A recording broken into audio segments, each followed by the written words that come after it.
कोई अपनी थाली में 56 भोग लगाकर शंकर को लगाने दो। कोई अपनी थाली में हीरा पन्ना लाकर शंकर को चढ़ाने दो। पर आप किसी से कर्जा कर नहीं, किसी का धन लेकर नहीं, किसी का दिल दुखा कर नहीं। शिव पुराण कहती आपके पास में अगर चंदन है तो चढ़ा दो। चंदन की भी अपनी सामर्थ्यता नहीं हो तो कहीं भस्म मिल जाए राख, वो भस्म भी अगर शंकर को चढ़ाओगे तो चंदन से प्रबल है। भस्म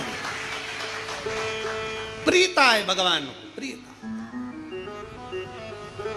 कई लोग कहते हैं भगवान गुरुजी हम शंकर जी को क्या चढ़ाएं? हमने कहा जल चढ़ाओ। तो क्या जल लेने के लिए घर जाना पड़ता है? तो फिर हमारे पास तो वो भी लेने के लिए घर पर से हमारे पास पात्र नहीं, हम क्या करें? हमने कहा शंकर के मंदिर चली जा, 3 बार ताली बजा दे। उसने कहा ताली भी नहीं बजाए तो हमने कहा मुख से बम बम बोल दे, उतना ही बहुत।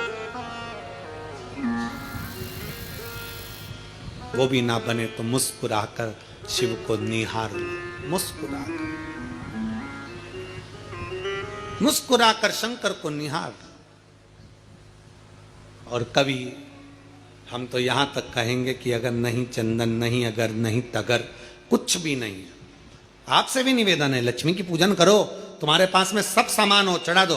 कुछ है नहीं है माता को समर्पित कर दो। तुम्हारा दिल जैसा करे, तुम्हारे घर की जो रीति हो उसके अनुसार माता को चढ़ाओ, प्रेम से समर्पित करो। नहीं है तो हाथ जोड़कर झोली पसार कर प्रणाम करो। माँ ये पीले चावल यही लाल पुष्प है, ये पीले चावल यही मेरा सब कुछ है। माँ मैं तुझे समर्पित करती हूँ और विश्वास के साथ कहती हूँ माँ अगर कुबेरेश्वर बाबा आपको मेरे घर में नारायण के साथ भेजे हैं तो मेरा विश्वास है माँ आप मेरे घर में रहना और ऐसी संपदा देना कि आने वाले वर्ष में मैं भी हीरे पन्ने से तेरी पूजन कर सकूं। ऐसी कृपा करना, तू कृपा करना तेरी।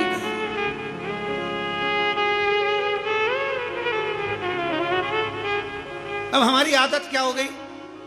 मार्केट में सीताफल बिक रहा है, मार्केट में गन्ना बिक रहा है, मार्केट में बहुत सारी पूजन की सामग्री बिक रही है। हमारे मन में आया, हमने किसी को खरीदते हुए देखा था सीताफल, मतलब लक्ष्मी जी को सीताफल भी चढ़ाना चाहिए। हमने उसको खरीदते हुए गन्ना देखा, मतलब गन्ना भी चढ़ाना चाहिए। लक्ष्मी जी को मैंने खरीदते हुए ये देखा, मतलब ये भी चढ़ाना चाहिए। लक्ष्मी जी को मैंने चढ़ाते हुए लोगों से सोने के सिक्के देखे, मतलब ये भी चढ़ाना चाहिए। मैंने लक्ष्मी जी को चढ़ाते हुए चांदी के सिक्के देखे, मतलब ये भी चढ़ाना चाहिए। मैंने लक्ष्मी जी को चढ़ाने के लिए ये देखा, वो भी चढ़ाना चाहिए।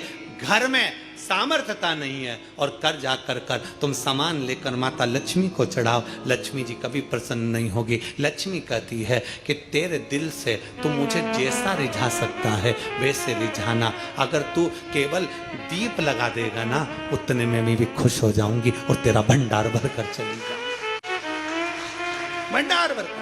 कई लोग कहते हैं गुरुजी आपकी दीपावली पूजन बिल्कुल सरल है, एक सिक्का रखना है थाली में, पूजन धनतेरस से चालू करा, रूप 14 पर करी, रूप 14 से करी, दीपावली पर पूज लिया और मालूम पड़ा फिर आ गया गोवर्धन पूजन।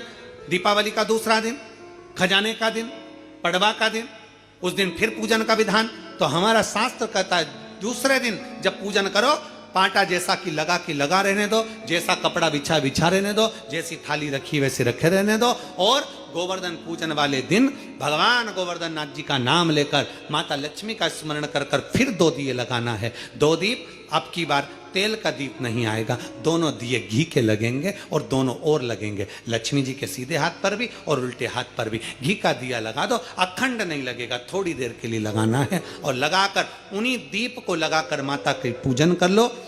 गोवर्धन पूजन वाले दिन, पड़वा के दिन जैसी पूजन रोज करी वैसी की वैसी चंदन रोली मोली हल्दी जो भी है वो चढ़ाकर पूजन करो।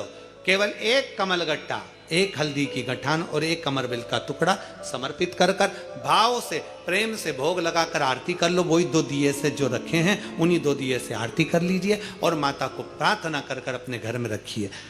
फिर माता का स्मरण कर कर झोली पसार कर प्रणाम करो, माँ तू कृपा करने वाली। ये सारी पूजन जितने दिन की कर रहे हो सब शाम के समय करिए, प्रदोष काल में शाम के समय। दीपावली पूजन का मुहूर्त देख लो, रात का हो तो रात का समय देखकर आराम से करो, पर बाकी की जितनी पूजन 4 दिन की सब प्रदोष काल में करो, सब प्रदोष काल। और माँ से प्रार्थना कर कर माता को नमन कर कर भाव से निवेदन